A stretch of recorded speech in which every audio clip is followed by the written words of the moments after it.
Olá, esse é mais um D24 em debate e o tema desse programa é a crise no futebol brasileiro.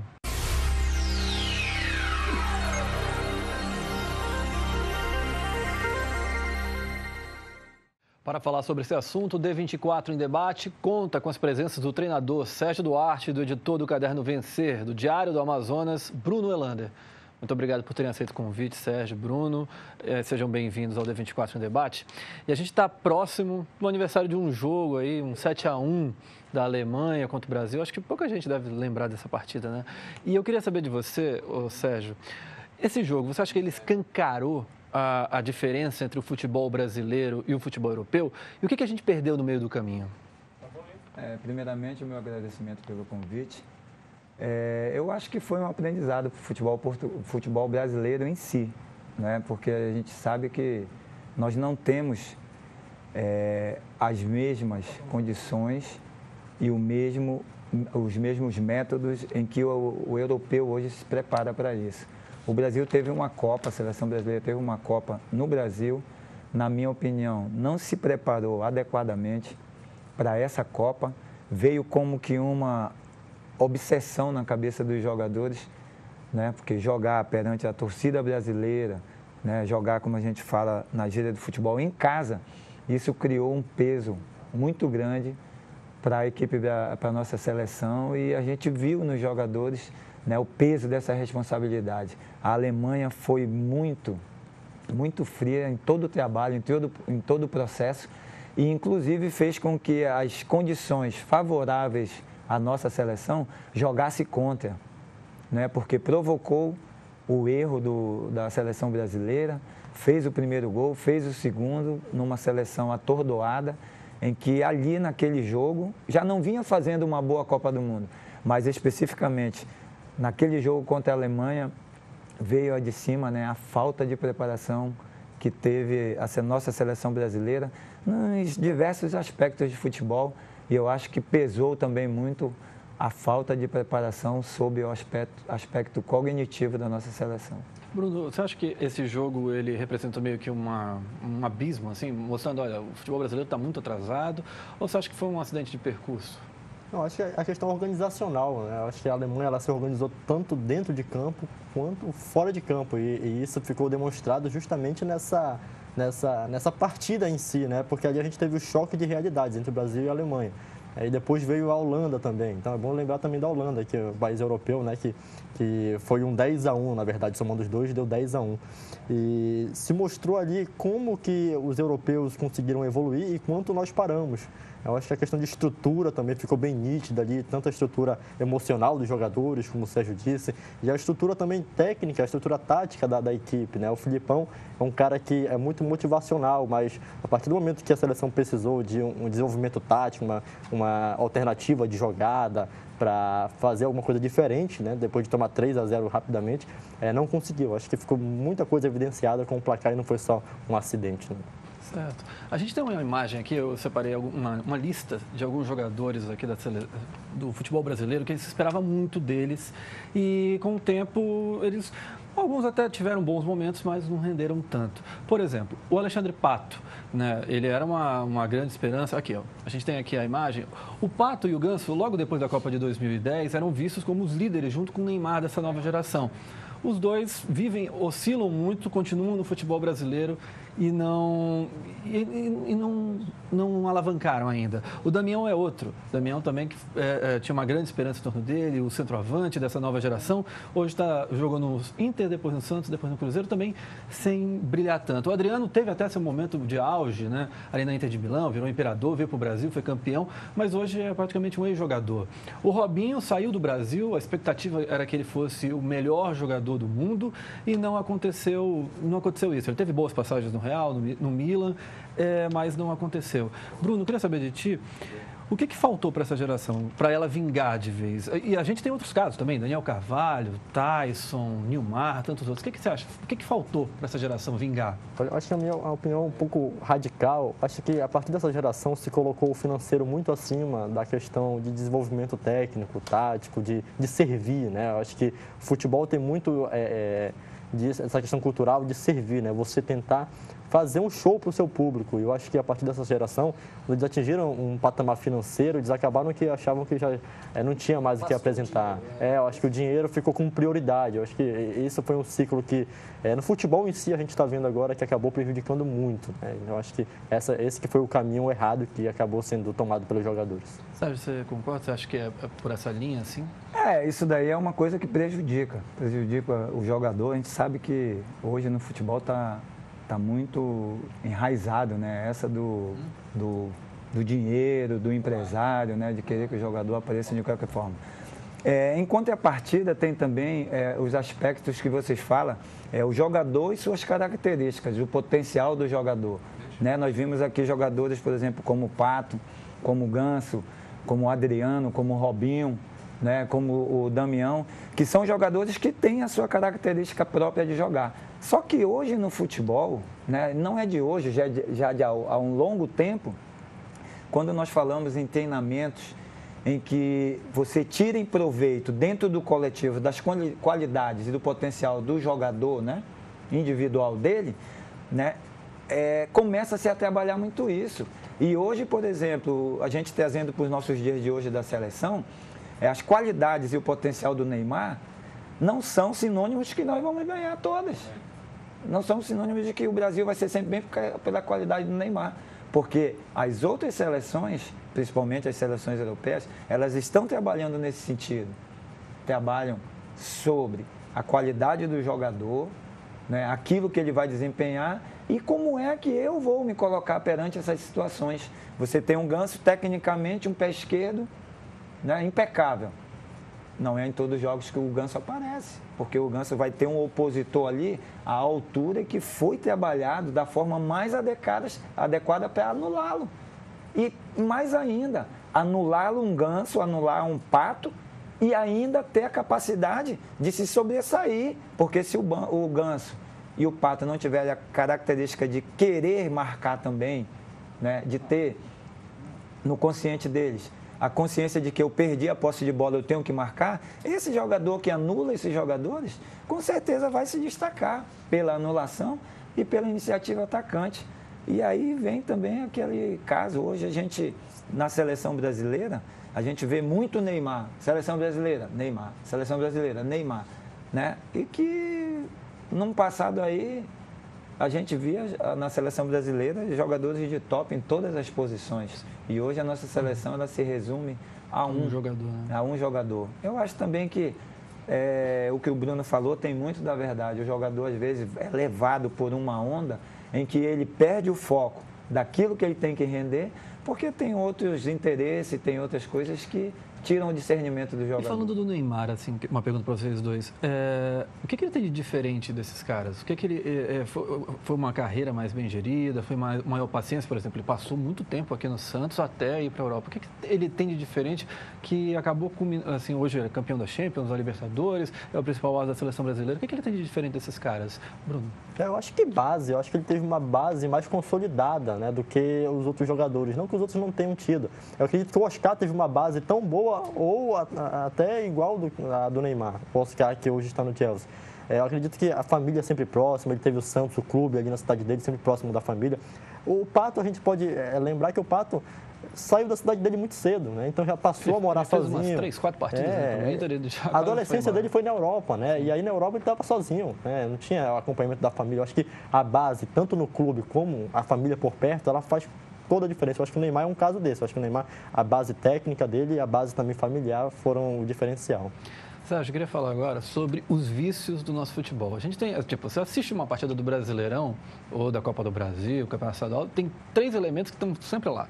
Muitas vezes as partidas muito faltosas, 30, 40 faltas e a reclamação o tempo todo da arbitragem. Outro vício, por exemplo, é a simulação. Às vezes o jogador pode chutar o gol, tem a possibilidade de fazer um bom passe e aí prefere se jogar, cavar uma falta.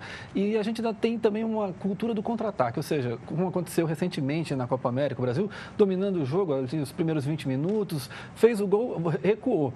Quando recuou, o Paraguai acabou crescendo, mesmo com a qualidade técnica do Brasil, o Brasil recuou, aceitou a pressão do Paraguai e aí aquela coisa. Às vezes dá certo esse recuo do contra-ataque, mas às vezes não, né? Aí o Brasil acabou, deixou o Paraguai crescer e o Paraguai fez o gol. Você acha que essas são mentalidades que precisam ser mudadas num todo ou bastam ajustes? E quanto na categoria de base ela traz algum desses vícios, desses elementos? Você acha que tem que mudar também o pensamento na categoria de base? Eu acho que tem que haver metodologias que venham da base para alterar isso.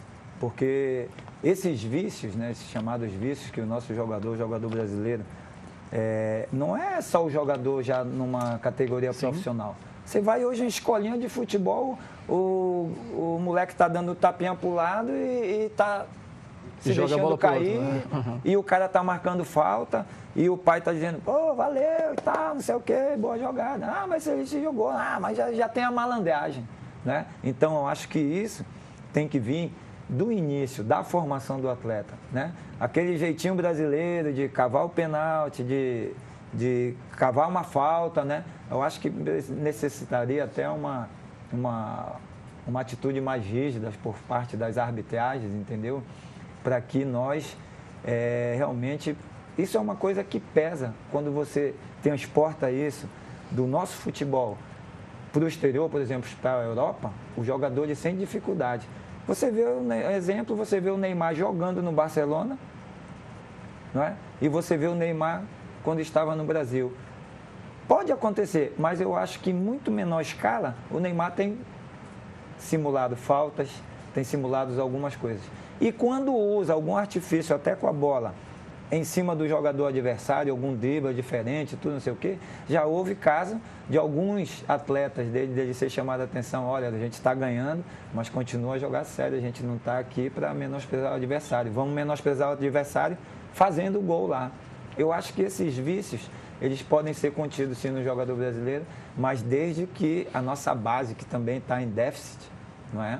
A gente vê os resultados aí do Sub-20, das outras categorias, o próprio futebol feminino, né? Perdeu agora, que tem a Marta aí todos os anos como o melhor do mundo e tudo, mas não está conseguindo um título aí. Eu acho que essa viabilidade da gente contornar esses vícios aí tem que vir de baixo também, tem que vir da formação. E Bruno, você acha, o Sérgio estava falando da malandragem, né, que tem os seus problemas, mas o futebol brasileiro durante muito tempo também foi conhecido pela essa malandragem, o Garrincha, né, o maior exemplo disso. Você acha que a gente perdeu a mão nessa malandragem? Você acha que o Brasil está exagerando ou caminhou, fez a malandragem caminhar para um lado errado dentro do futebol? Creio que sim, até o Nilton Santos, né, aquele passe que ele dá para fora da área, naquele pênalti, que seria um pênalti, né, e eu acho que aquilo ali virou regra, né? Eu acho que a questão é essa, acho que passou a virar regra. O jogador quer vencer uma partida de qualquer forma. Não interessa se ele vai simular 15 faltas, o árbitro vai dar uma e aí vai ser o pênalti que ele vai ganhar o jogo, ou se ele vai tomar cartão, né, amarelo, vermelho, seja lá o quê. Acho que a questão do ganhar a qualquer custo, ela acabou gerando esse tipo de problema no futebol brasileiro, porque a gente não evoluiu como deveria e aí criou-se essa ganhar a qualquer custo, né? E você não interessa se você vai contra as regras do jogo, se o fair play é bom ou não é. Então, o interessante é você sair do jogo com a vitória. E nem que para isso você precise fazer qualquer coisa no campo. Acho que isso que nos levou a esse caminho. Bruno, agora falando um pouquinho mais fora do campo. O ex-presidente da CBF, José Maria Marinho, está preso desde maio, lá na Suíça, naquele escândalo da FIFA. Aqui no Brasil, os clubes estão falidos, às vezes devendo para Deus e o mundo, jogos sem pagar jogador e tudo mais. Como é que você acha que essa mudança... Você acha que essa mudança dentro do campo, ela primeiro tem que acontecer fora ou o contrário? Eu acho que sim, tem que acontecer fora porque volta para aquela questão do dinheiro. É que eu falo, você coloca o financeiro como prioridade em tudo. E aí começa a corrupção, aí começa todo o problema, né? Porque se você se preocupa em fazer o seu trabalho primeiro, para depois ser recompensado, e aí não exigir uma recompensa, mas você se reconhecer pelo que você faz, não pelo que você pede, acho que é o caminho que precisa ser feito. Aí eu quero trazer até desse exemplo que você citou do Marinho, trazer para o exemplo do América, né? O América foi vice-campeão da Série D e não tinha salário em dia, foi receber lá muito depois. Então, aí o papel estava invertido. Eles se preocuparam em mostrar o trabalho e depois vai atrás de receber o que é seu de direito. E hoje esses papéis estão invertidos, né? A seleção brasileira, hoje, ela tem que dar lucro para a CBF. Ela não tem mais que encantar o mundo, não tem mais que encantar o torcedor. A ela questão tem que técnica, dar lucro. né? Isso, a às questão vezes técnica joga contra times que você fica olhando. Gabão, né? Lembrei do Gabão agora, lá naquele campo ridículo. E aí, para ganhar dinheiro, teve que jogar com o Gabão, né? E ganhou de 1-0, se não me engano, né? Acho que foi. Acho que foi 1-0. E é sempre os jogos em Londres, né? Naquele estádio do Arsenal. Nunca é num estádio bom. Agora, Sérgio, você acha que para essa solução estrutural, fora de campo, você vê uma solução a curto prazo ou você acha muito difícil com as pessoas que estão aí no comando da CBF, das federações estaduais? Ou você acha que tem alguma esperança a curto prazo? Não, eu acredito que, não diria a tão curto prazo, mas a médio prazo, né? Eu acredito que, e como o Bruno salientou, essa mudança ela tem que vir realmente, entendeu? Tem que vir de fora, aqui, de quem comanda, para dentro do campo. Porque a partir do momento que você tem um planejamento, tem um projeto, né, em que você define, né, os métodos, em que você define as metas e os objetivos, e você dá o alicerce correto para aquilo, né, é evidente que a tendência é os outros segmentos começarem também de uma forma correta, né? Agora, se quem organiza, se quem tem que tratar e dar o ideal para que aquilo ande, está todo errado, né? Corrupção, não dando o suporte necessário para isso, é evidente que a gente vai sofrer as consequências lá na frente. É o que está acontecendo no futebol, é o que acontece aí na maioria dos estados brasileiros, é o que acontece no nosso futebol. A gente já vai entrar nesse assunto. O futebol está quebrado e se não tiver essa organização, se não tiver esse suporte de quem comanda o futebol, como é que a gente vai conseguir, né, mudar alguma coisa? Uma pergunta para vocês dois rapidinho só sobre esse assunto. Tem alguém que vocês falam assim, puxa, esse cara aqui se assumir pode... Talvez não dá para garantir, lógico, a gente não consegue garantir ninguém, mas você fala, poxa, esse aqui pode ser um cara com uma cabeça boa, com novos pensamentos, novas ideias. Vocês têm alguém? Para técnico da seleção ou o quê? Para a CBF? Pode ser para técnico da seleção e para a CBF. Primeiro para técnico da seleção. O que você acha que seria uma boa? Para técnico tem que ser alguém que tenha uma visão boa de... Eu acho que o Tite hoje seria unanimidade se você fizesse uma pesquisa, né? Pelo conhecimento que ele tem, ou alguém que tenha uma mentalidade assim como o Tite tem, de pensar o futebol da maneira que ele pensa, né? Porque é uma questão de ideologia, na minha opinião. E eu acho que a ideologia dele... Agora, para a CBF, tem que botar um empresário, né? Você tem que colocar um empresário que é especializado em gestão. Porque lá é cargo político. E você não pode colocar cargo político para comandar futebol. Você tem que colocar quem esteja capacitado. E aí, na CBF, é difícil da gente ver isso acontecer. Sérgio, tem alguém assim, para técnico da seleção primeiro? Eu iria também pelo Tite, né? Mas aí a gente tem que, como eu falei, no suporte. Não adianta colocar o Tite lá e os empresários irem comandar a CBF. Se quem está... Você quer um exemplo? O Madail, lá em Portugal, o presidente da Federação Portuguesa, ele anunciou o Filipão como treinador da Seleção Portuguesa. Foi maior porque queriam portugueses e tudo. E o cara foi lá e disse, eu vou organizar, eu vou dar o suporte e ele vai ser o treinador da seleção.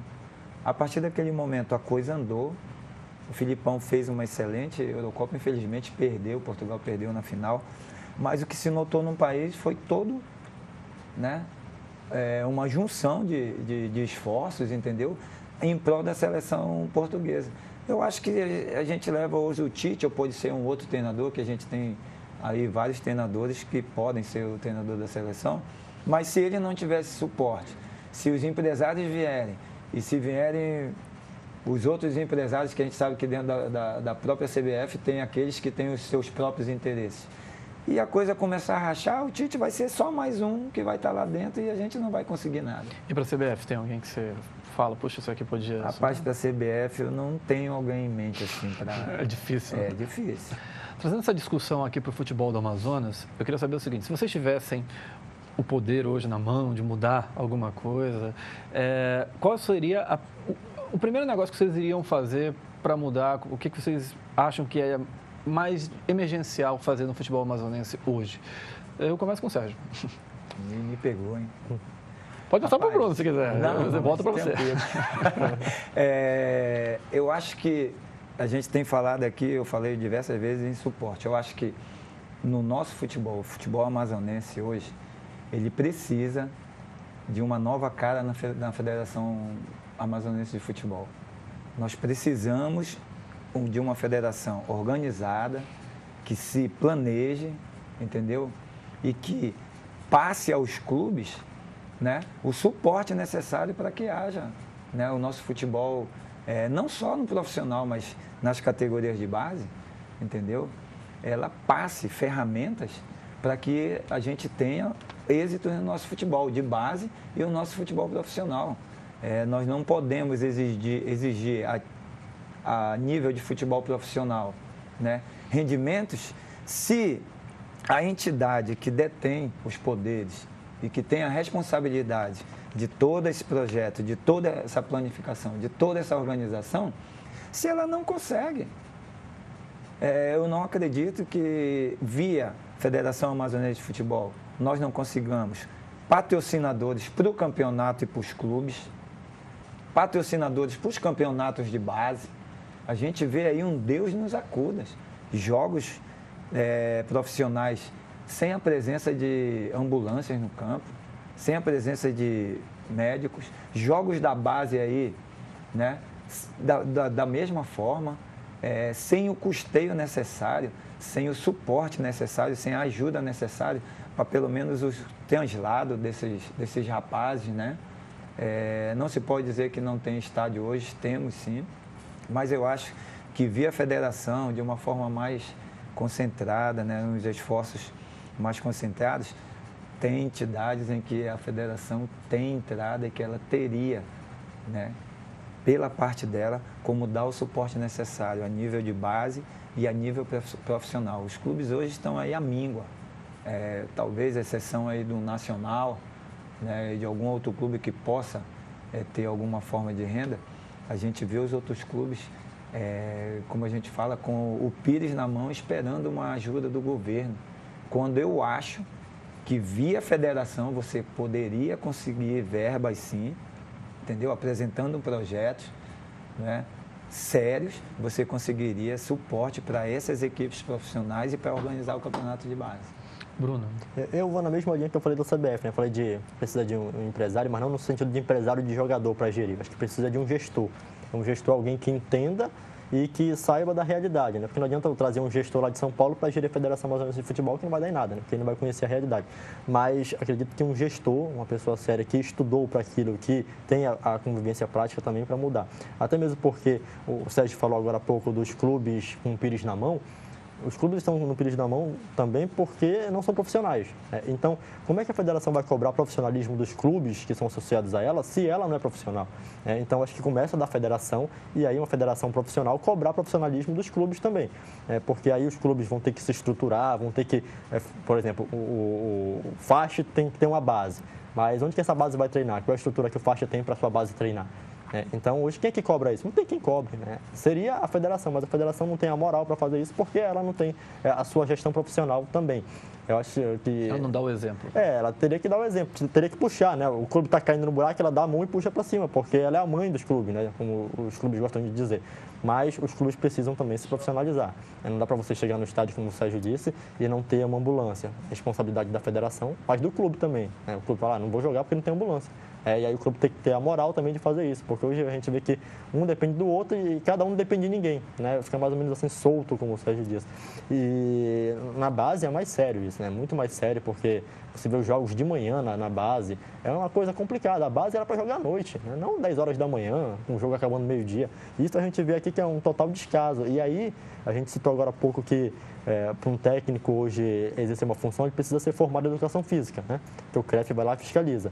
Aí eu queria saber onde que anda o CREF quando tem o jogo da base também, né? Porque o jogo da base, quando acontecer 10 da manhã, tinha que responsabilizar a FAF e clubes também. Então, muita coisa precisa ser mudada, mas isso só vai mudar quando a gente tiver profissionalismo em todos os setores. Bruno, Sérgio, muito obrigado pela presença de vocês dois. A gente está chegando ao fim de mais um D24 em Debate. Você continue acessando o d24am.com. Até a próxima. Tchau.